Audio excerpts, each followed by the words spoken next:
আসসালামু আলাইকুম। আমরা একটা কথা প্রায়ই শুনে থাকি যে হোমিওপ্যাথিক ঔষধ গ্রহণ করলে রোগ লক্ষণ সাময়িক বেড়ে যায়। এটার যৌক্তিকতা আসলে কতটুকু? আসলেই কি রোগ লক্ষণ বৃদ্ধি পায়? একটু জেনে নিই।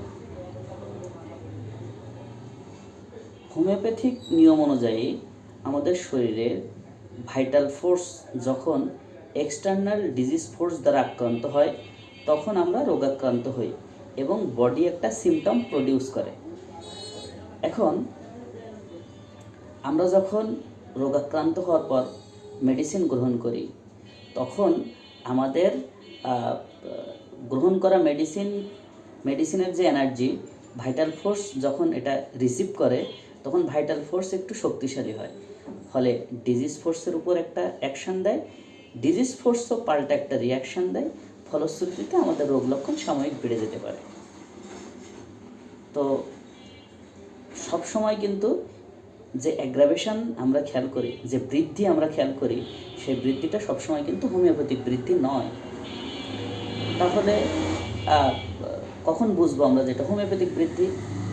প্রথমত এই যে হোমিওপ্যাথিক বৃদ্ধি সেটা কিন্তু খুব অল্প সময়ের জন্য বিরাজ করে, কয়েক মিনিট বা কয়েক ঘন্টা। যদি আপনি ওষুধ গ্রহণের পর দেখেন যে আপনার রোগ লক্ষণ আস্তে আস্তে বৃদ্ধি পাচ্ছে এবং আপনার যে টোটাল সাফারিং তার থেকে এই যে মেডিসিন গ্রহণের পরে যে সাফারিং সেটা বেশি, তাহলে বুঝবেন এটা আপনার হোমিওপ্যাথিক অ্যাগ্রাভেশন নয়। এখন রোগ যেহেতু দুই রকম, একটা অ্যাকুইট রোগ, একটা ক্রনিক রোগ। অ্যাকুইট রোগের ক্ষেত্রে অনেক সময় অ্যাগ্রাভেশনটা এত অল্প সময় এবং ইন্টেন্সিটিটা এত অল্প থাকে যে আমরা খেয়াল করতে পারি না আর কি, আমাদের যে ইন্দ্রিয়ের অগোচরে থেকে যায় ওটা।